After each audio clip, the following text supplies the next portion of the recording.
On Kamala Harris from Donald Trump. She hates Israel at the same time.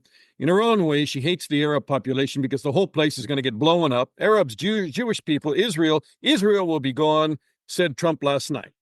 Yeah. Your reaction? I mean, a more concentrated pile of nonsense is really hard to utter. They're asking Zelensky to formulate more realistic plans about what Ukraine can achieve militarily this year. Right. So I do think Zelensky is under a great deal of pressure in a way that I don't think Putin is.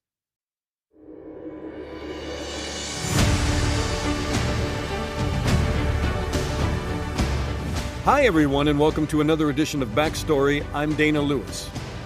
23 years ago, terrorists from Al-Qaeda attacked the World Trade Center in New York, 2,977 people killed.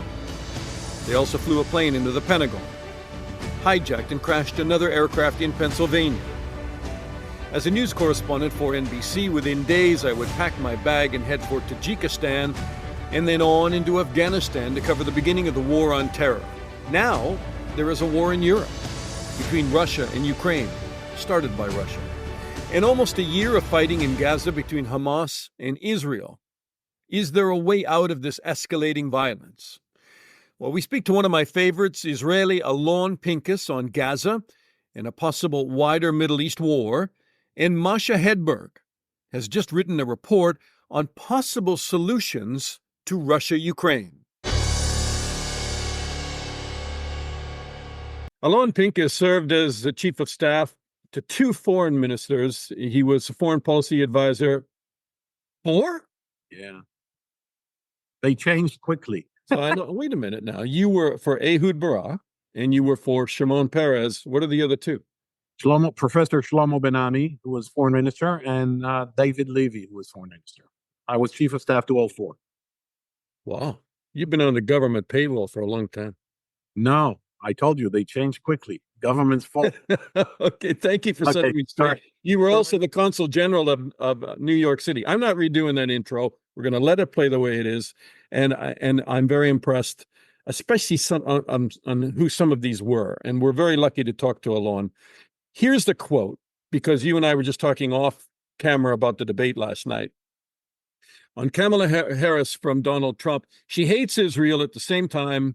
In her own way, she hates the Arab population because the whole place is going to get blown up. Arabs, Jewish people, Israel will be gone, said Trump last night. Yeah. Your reaction?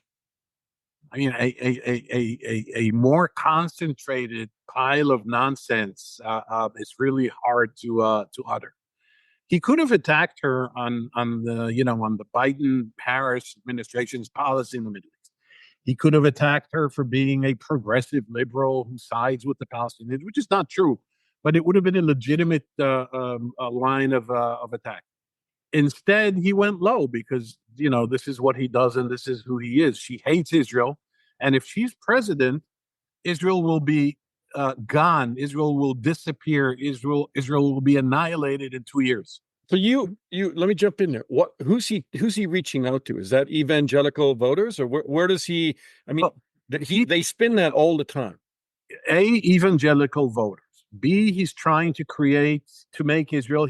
With the help of Mr. Netanyahu, for a long time, to make Israel a wedge issue on between Democrats and Republicans. He thinks that if the war goes on and he accuses Harris of being anti-Israeli, throwing Israel under the bus, threatening to curtail arms shipments, whatever, you're going to have a sizable group of people who support Israel in the U.S. but are unhappy with them. Then we're thinking maybe I shouldn't vote, to come out and vote.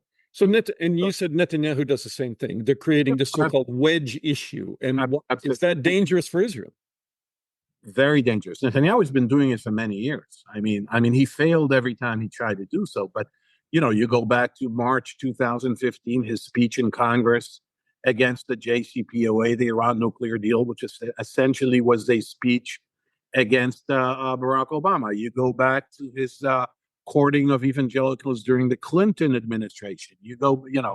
It's endless. But it's a funny thing that you mentioned, Dana, because Here's Trump saying that if Kamala Harris is president, Israel will be destroyed. And here's Netanyahu saying that if he doesn't stay prime minister, Israel will be destroyed. So what do these two have in common? That they're both talking nonsense about this. Now, but if I may, on the very same, it was a uniquely Trumpian moment when he was asked by David Muir from ABC News, what would you have done differently on October 7th in terms of the Hamas attack on Israel and the ensuing war in Gaza? And here's Trump saying, if I were president, it would not have happened. How exactly is unclear. And then the second sentence, he says, and Putin would not have invaded Ukraine. Now, that's genius, Dana. That really is genius. So if he were president on October 2023, Putin would not have invaded Ukraine in February 2020. Not the first time he said it. Yeah, I know. How he reconciles the timeline and the two issues is beyond me, aside from talking nonsense. What can I say? Well, And he pushes out he's a strongman image, and the world will roll out the carpet before him, unlike the Democrats. But I mean, that's his messaging, right? But today is, and it struck me, I don't know why, because we've had 23 of them, but it's the 23rd anniversary of 9/11. I know. I was there in New York looking at it. Were you consul general then? Yes. So when people draw a parallel between November 6th in October the 6th, in Israel, October 7th in Israel, and 9/11, is that over exaggeration? Is it fair? Look, the sources of both attacks is radical Islamic terrorism. There's no question about that. And radical Islamic terrorism should be dealt with forcefully and with determination and resoluteness. However, if you look at the context, it's quite different. Al-Qaeda was doing this to attack America's involvement in the Middle East, but America wasn't present. America wasn't an occupying force in the Arab world on 9/11, 2001. And so this was an attack, a crude, brutal, a murderous attack on America as an idea, and America as a superpower, and America representing or an expression, a manifestation, if you will, of the West, which Islam is afraid of, belittled by, feels belittled by, etc. The Hamas attack, while the sources, the ideological and even theological sources are similar, Hamas was in their eyes, I'm not, of course, this is not how I see it, but in their eyes, this was an act of resistance to an occupation that's going on for 57 years, since 1967, that Gaza is encircled, that Gaza is under siege, that Gaza is starving, et cetera, et cetera, et cetera. That in their twisted, distorted minds justifies the savage and barbaric attack of October 7th. So, there are similarities, but and if you go into the into the technology and the tactics, both were surprises. Both supposedly came out of the blue. In retrospect, they didn't, and the signs were there. But both New York, Washington, and Pennsylvania, where all four jets crashed, for them, for all concerned, that was out of the blue. For Israel, misleading itself into thinking that Hamas is deterred and would not dare do something on this scale, that out of the blue as well. And then now, but doesn't that play to 23 years war on terror? I think we probably harvested a crop of more radical Islamic groups. Some of them on the rebound now, 23 years later. But for Netanyahu to stand in front of the Israeli public all the time and say, there's no leaving Gaza now. I mean, if we do, Hamas is just going to regroup, and we have to defeat them this time, just not allow them to thrive in an enclosed area. That seems to, play with some of the Israeli public. with the caveat that hostages should be the priority, but yeah, staying in the Philadelphia corridor, the Philadelphia remaining corridor. in Gaza, the Israelis seem to support him. No, 90% of Israelis don't know what the Philadelphia corridor is. They don't understand why it's important. Dozens of former generals have stood up and said it is totally insignificant, particularly when weighed against a hostage deal. Netanyahu did nothing about the Philadelphia corridor for 15 years as prime minister, with the exception of 2 years in which he was not, or almost 2 years in which he was not prime minister. In fact, when the war began, it took him 9 months before he even devoted or allocated forces to deal with the Philadelphia corridor. So this is just an excuse and a pretext for him to prolong the war. Now, what you said, the premise of what you said is absolutely right. Israelis want to eradicate Hamas, but Israelis also don't understand the cost of doing so. The cost of doing so is occupying the Gaza Strip. When he says we will not leave the Gaza Strip, what does he mean? That we will that the status quo that exists now will be extended? Fine. So call a ceasefire. If you're leaving the forces there, you're not going further in. No incursions. No further occupation. No further conquering. Then why not call for a ceasefire? If you want to choke them, you don't need to fight. You just choke them, right? It's not making sense other than it is a lame and unserious excuse for him to prolong the war for his own reasons. One of those reasons, I'm tying the two issues we've discussed until now, Dana. Yeah. One of those issues is that Netanyahu, reached the conclusion that it is best for him to extend the war, prolong the war, not seek a ceasefire / hostage deal until after the election in America.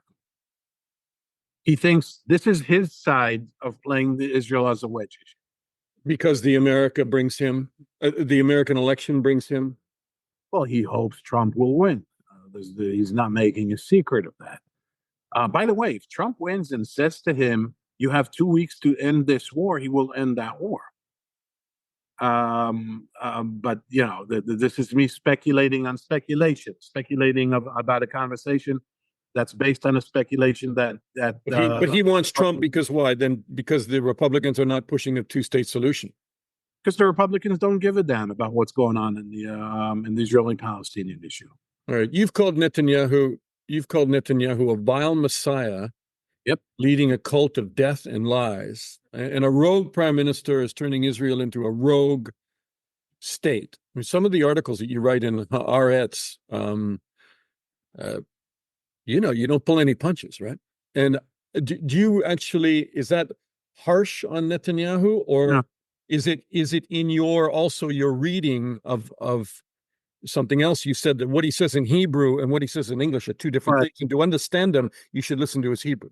Yeah, well, even his Hebrew has some versions, but certainly when compared to how he speaks in English, it's an entirely different person. In English, he makes all these spurious claims that, he intends to seek a ceasefire. He wants an agreement. He's working hard. He's okay. In Hebrew, he doesn't even bother to say those things. He says, as you accurately described it, we need to stay in Gaza. This war will not end until Hamas is destroyed. Otherwise, I'm quoting you, quoting him. Otherwise, they will regroup, etc., etc. Now, well, look, I don't pull any punches because he earned it. Because I think he has caused severe. I don't want to say irreversible because there's no such thing, but he has caused severe damage to Israel. Internally, in terms of society, the cohesiveness, the Israeli narrative, how people relate to each other. He caused a complete disconnect between the military and the government. He caused an unarmed, at this point, a nonviolent civil war between his core base and the so-called elites. and he has tarnished Israel's brand internationally in a way that is almost unprecedented. I cannot recall, and I've researched this. I'd love to hear someone tell me that there is a precedent. I have never seen a democracy diminishing itself or destroying its self value the way he has done to Israel. I've seen other countries do that, yeah, but not a democracy. Very quickly, because I know we're out of time. Gaza. I mean, Alon, you live in Israel. You follow this minute by minute. People are confused now. They don't understand where it's headed. What is the way out of it? Is there going to be a lot of people, even Israelis, 73.5% of Israelis are pessimistic about the likelihood of a deal. Where are we headed? Like, where are we now? Well, they're pessimistic about a deal because they don't trust Netanyahu. 70% support a deal, not because they see some kind of compromise or conciliation with Hamas, but because they don't trust Netanyahu. It's not headed anywhere until after the American election. Let me repeat what I said a few moments ago. I don't, the issue right now, believe it or not, is not even Gaza, but the renewed potential for escalation in both the West Bank, yeah, but also in Lebanon vis-a-vis Hezbollah and with Iran. This all serves a narrative thing. Netanyahu's narrative that this was not about a Hamas attack on the 7th of October, but this is a broad war, 360-degree encirclement, a civilizational conflict, which is why, of course, he's absolved of any responsibility because, how could he avoid it? How could he have, avoided it altogether?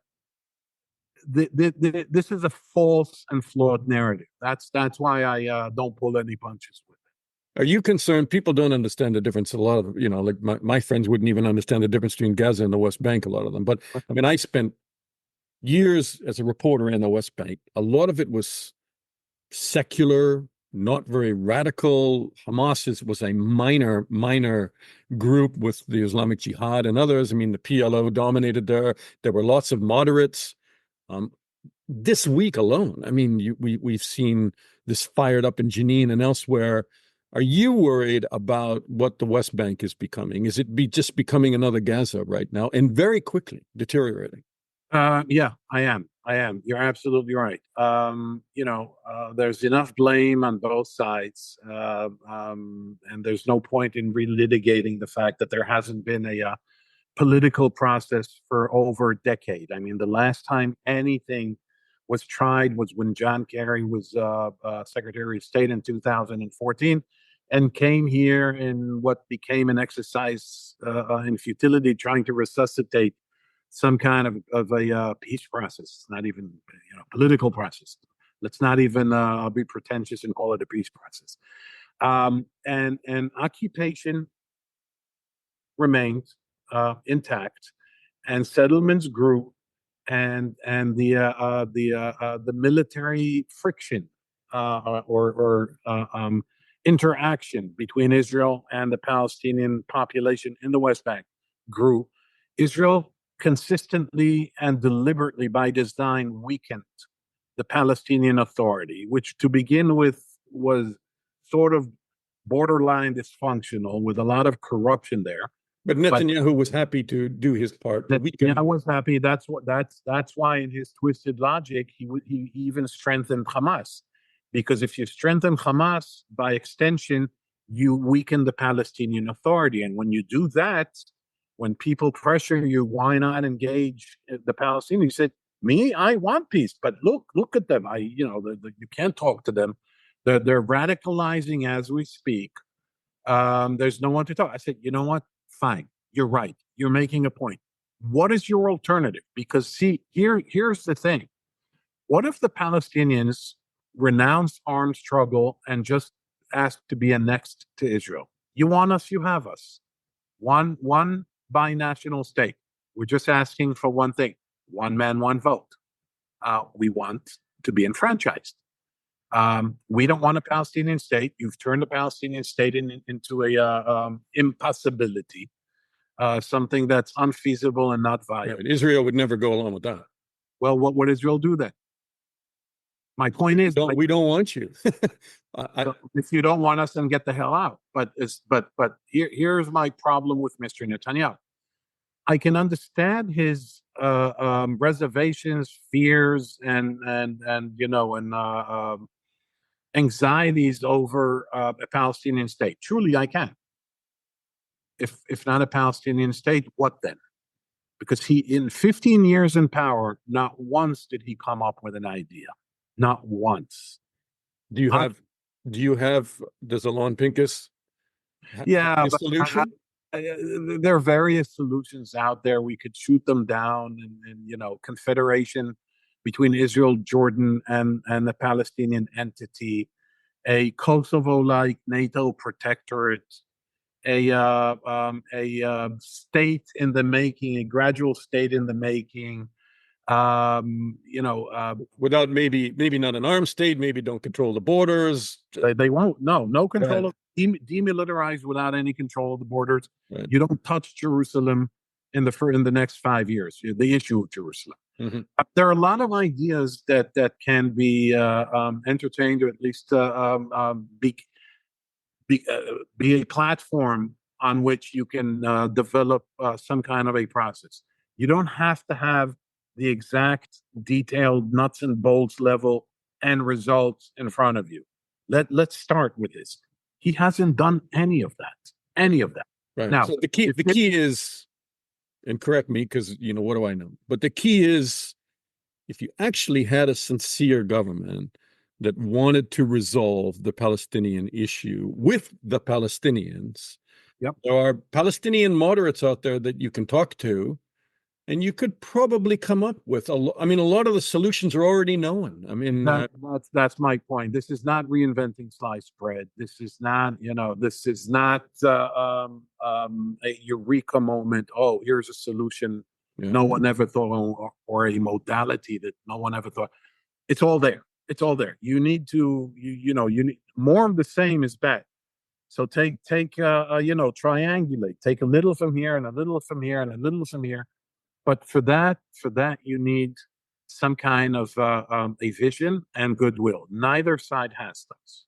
Right. Well, and moderates that will reassure one another that they're not going to turn weapons on each other the next day, right? There you go. And they are there, though. I mean, those people are there on both sides. Yep. Alon Pinkas, I wish we had more time. Thank you so much, sir.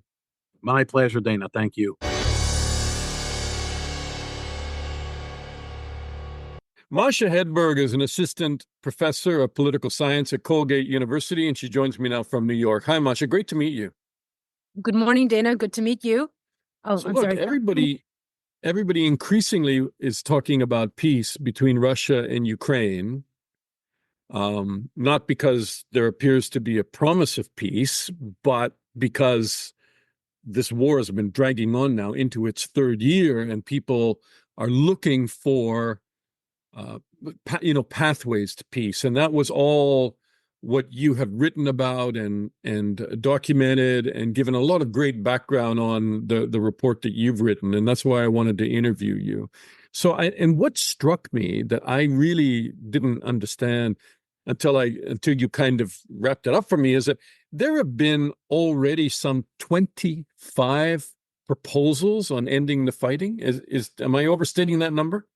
I don't think you're overstating that number. I think you're understating that number. What I found, okay. There have been a gamut of ideas. I picked 25 because that was a manageable number. These were 25 of the more prominent ones, but I guarantee you that if I had cast the net more widely, I would have found additional proposals of what could be considered a proposal, even if they call themselves something else. Did you, in examining all these proposals, see a path forward? Easy question, very difficult when you have to waste so much in answering that, right? I personally think that there are a number of routes to consider, right? Unfortunately, there isn't going to be one path that is going to thrill everyone, right? We are, quite frankly, looking at the least worst option and hoping that, that will satisfy enough of each side's demands to make peace possible, right? But was I inspired by just one approach that I read? Unfortunately, no. Okay, so why don't we chip away at it? And it begins, it seems to me that anything that would be considered would be a phased-in approach. So there isn't going to be a grand summit. I mean, who knows? But there isn't going to be a grand summit where they establish a ceasefire and say these are the ways forward for peace, and there's a grand agreement. Originally, I think that was the hope, and a lot of the proposals do envision some grand agreement that, quite frankly, satisfies all of Ukraine's demands, right? But there is this, originally in the beginning, the earlier proposals saw precisely that there would be a grand agreement that resolves a lot of the outstanding issues, whether it is the status of Ukraine as a neutral country or a NATO member, the territorial question. So I think early on, our ambitions, our hopes were quite maximalist. Now, I think you're right. Realistically speaking, we are looking at a much slower approach where the two sides might be able to find agreement on smaller issues, might be able to agree to a ceasefire under certain conditions, and then hopefully start the process of resolving the bigger issues. Is first and foremost Ukraine's desire to join NATO at the core? Because if you say it is, then is that the core of the conflict to begin with that you think sparked this? Would you buy into that? Because a lot of people don't. I think NATO membership is very close to the core of this conflict. And I think that is going to be one of the thorniest issues to resolve. And because it is binary, yes or no, right? There's very little room for compromise, although there's some ways of, I think, creating an adequate security architecture, even if NATO is off the table. But I think the other really thorny issue is going to be one of territory. And I don't mean Crimea, but I mean the territory that Russia now partially or fully controls and that it acquired control over after 2022. So how close do you think? Sorry, go ahead. I think these are the two main issues, right? The future status of Ukraine as a non-aligned, possibly non-nuclear power, and the territorial question. How close do you think we were to some kind of a deal in the spring of 2022, and why didn't it go?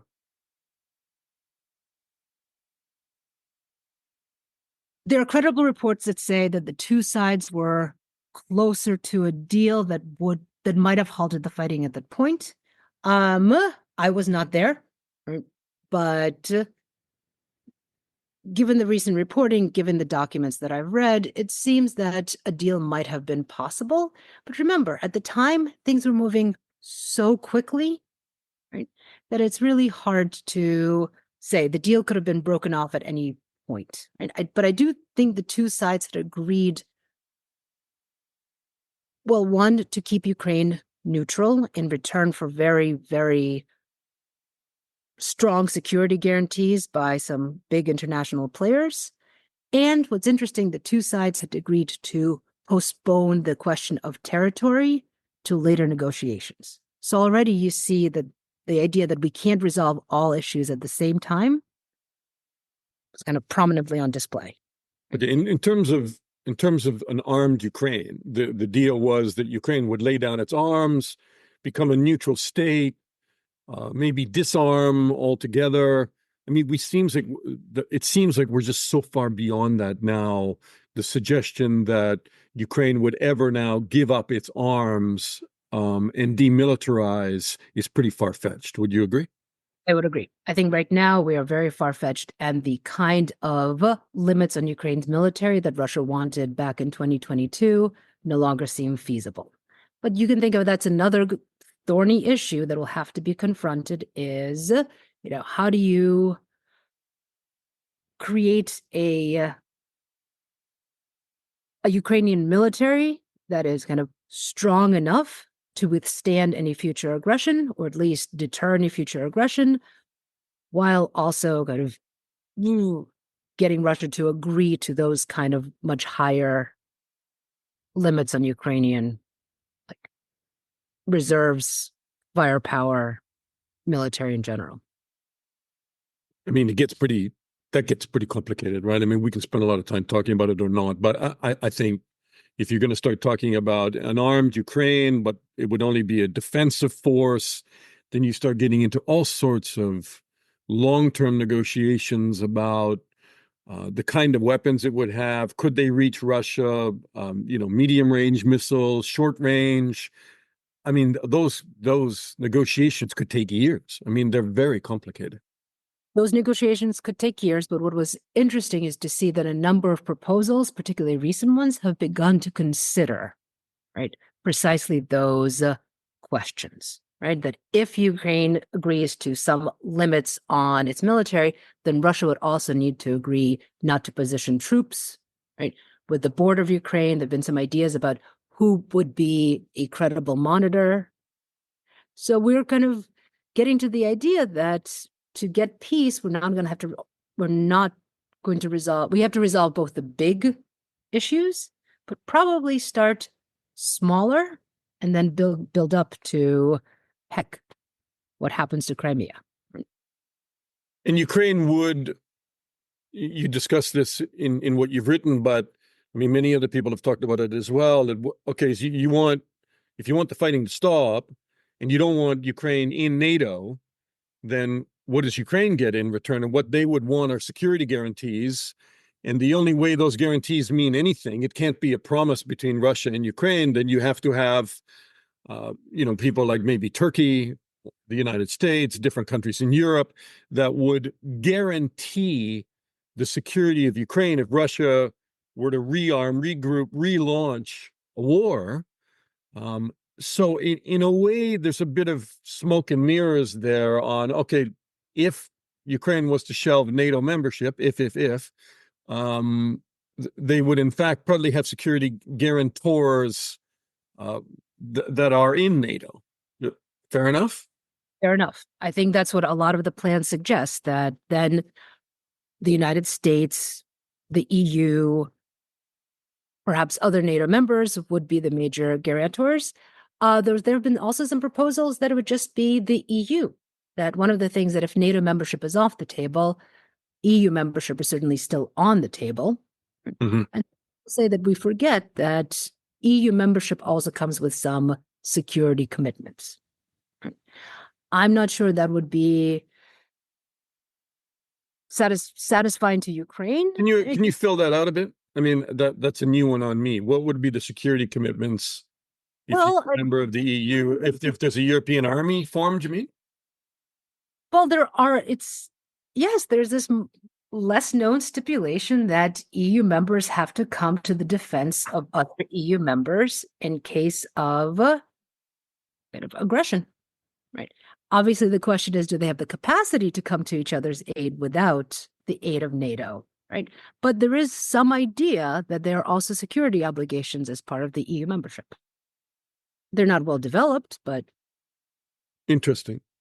Can you talk to the notion of giving up territory? I mean, Crimea probably is set in a special place versus the eastern regions that Putin has illegally annexed.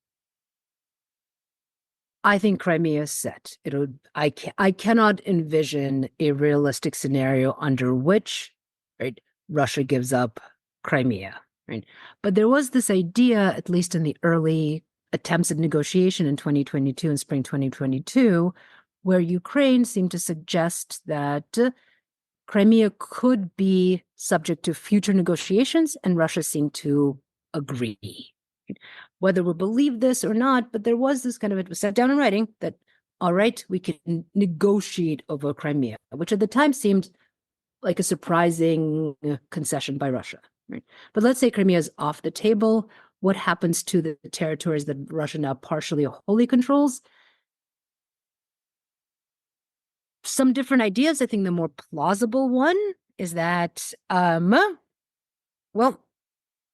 Russia retains de facto control, but Ukraine doesn't recognize it formally, right? And again, we make these territories subject to future negotiations. Right? Not ideal.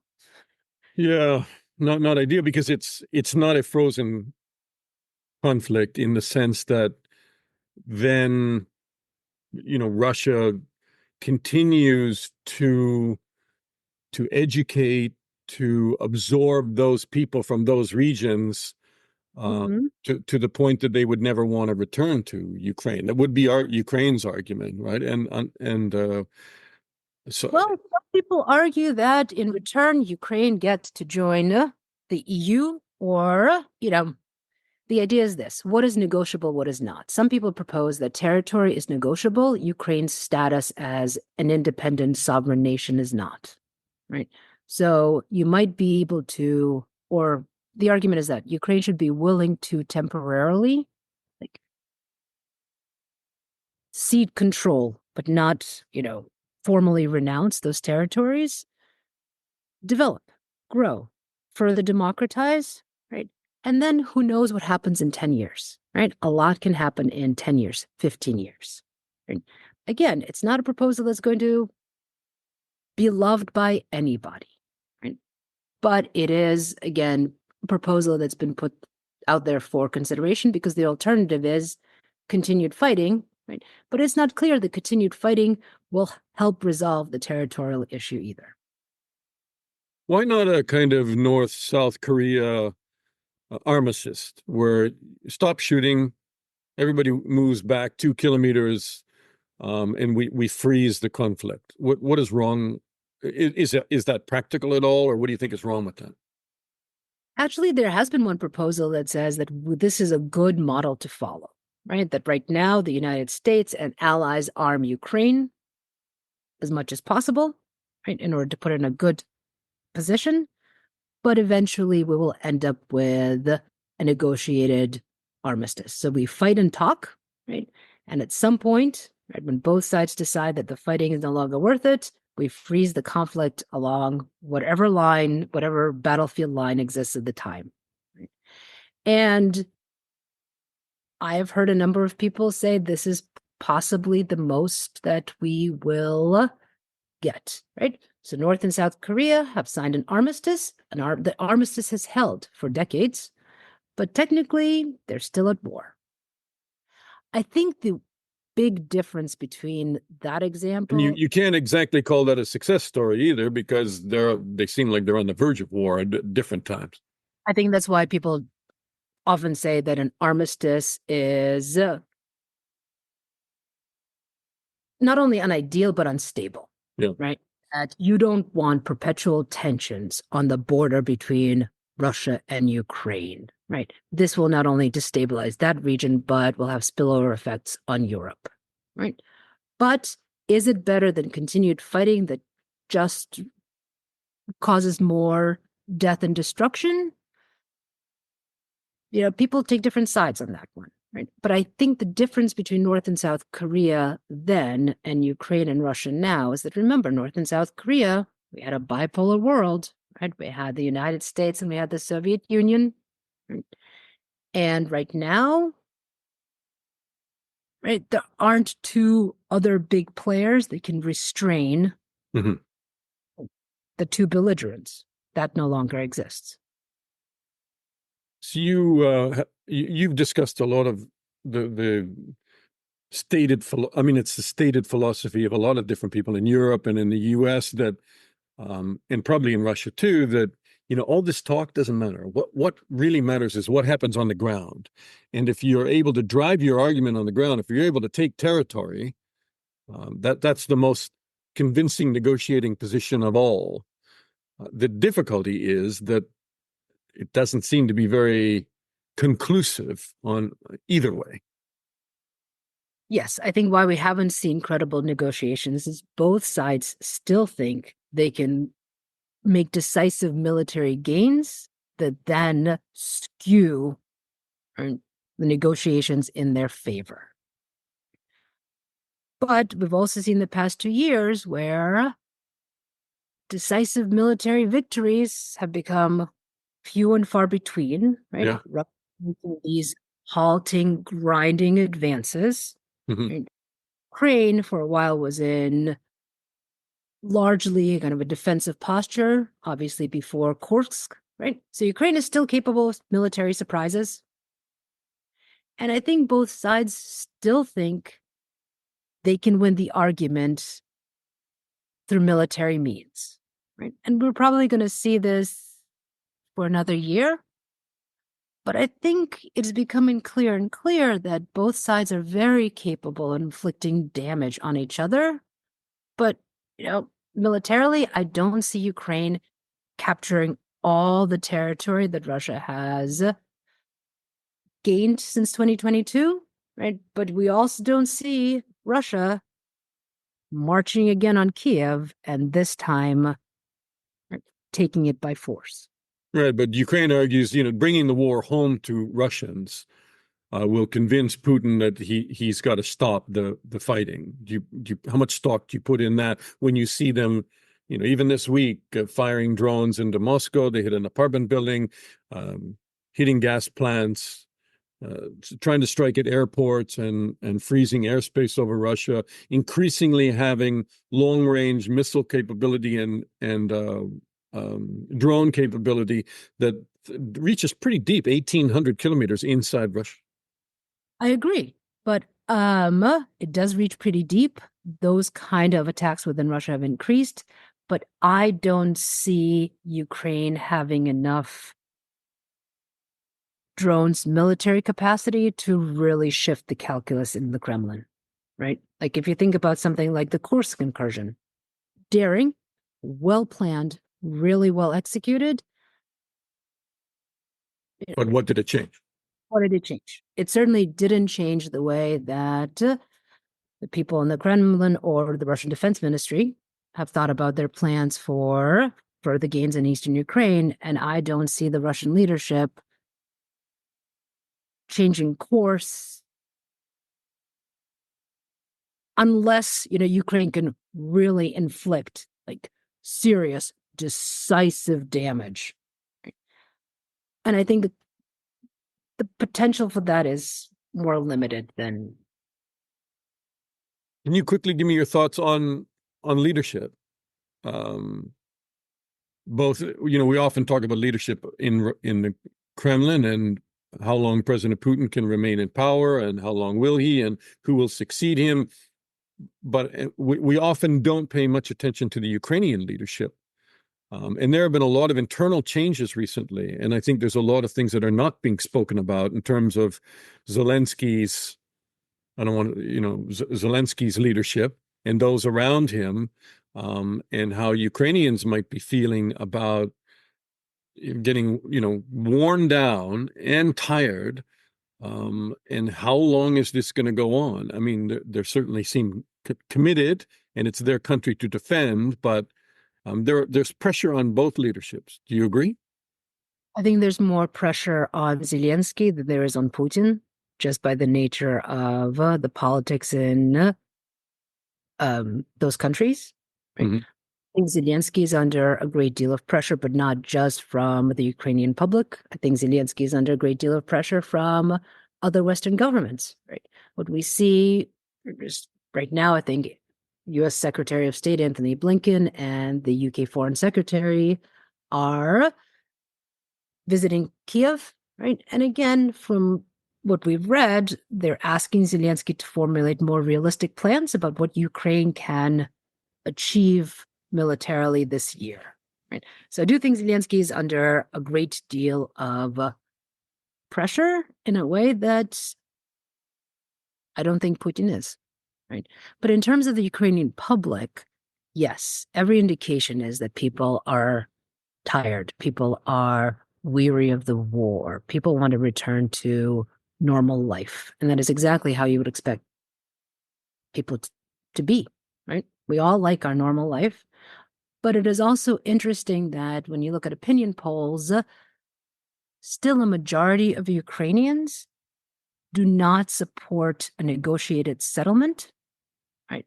That makes Ukraine a neutral state, right? And that that cedes large swaths of territory in eastern and southern Ukraine. So I think the Ukrainian public is still willing to live with the dangers, the horrors, the economic and social dislocation, right, at least for the time being. Right. In Russia, you still see much support for the government, right? As well as, though you do see an increasing support for a negotiated settlement. But interesting, when you ask Russians what a negotiated settlement would look like, at least a third say the only kind of acceptable negotiated settlement is the one that results in a neutral Ukraine, and Russia gets to keep the territory it now wholly or partially controls. Well, and the information that they have to form that opinion is pretty narrow based on state-controlled media, right? So that can change pretty quickly if the Kremlin decides to program nightly television a different way. I think it'll be easier for the Kremlin to portray whatever they get as a victory, right, than it will be for the Zelensky and the Ukrainian government, right? Again, there are significant differences in the politics of those two countries that make Putin's tasks easier. Before I leave you, just to wrap it up, do you want to make a prediction on where we go in the next 12 months, 18 months, or maybe shorter? Given the unpredictability of politics in both Europe and the United States, but particularly the United States, and the fact that this is an election year where the results are unpredictable. Right. We should just mention, well, as we're recording this, we're doing this one day after the U.S. presidential debate between Trump and Kamala Harris, where, Trump again said that the war would be over in 24 hours. And Harris said, essentially, your peace plan is surrender, and, President Putin would eat you for lunch, quote unquote. Thank you for filling that in, but exactly. This is the environment in which you're asking me to make a prediction about the next 12 months. So I will do so, but I do so with many, many caveats. I actually think that, unfortunately, for the next 12 months, we see continued attempts to score military victories. I think we will find ourselves in the same position we find ourselves now, right? And we end up at the negotiating table, right, with negotiations that are more likely to favor Russia's positions than Ukraine's, right? But I think concessions will need to be made on both sides. Masha Hedberg, it's great to meet you. Great to talk to you. And thank you so much from the Political Science Department at Colgate University. Thank you, Masha. Thank you, Dana. A really pleasure to meet you, and have a wonderful afternoon in London. And that's our backstory this week. I watched the U.S. debate last night. I think Kamala Harris's remark that Putin would eat Donald Trump for lunch, tough talk. But realistically, Trump's only solution to that war would be to let Russia win. And that's not a plan, it's surrender, capitulation. And then what? Putin moves on to fill in the blank. I'm Dana Lewis. Thanks for listening to Backstory, and I'll talk to you again soon.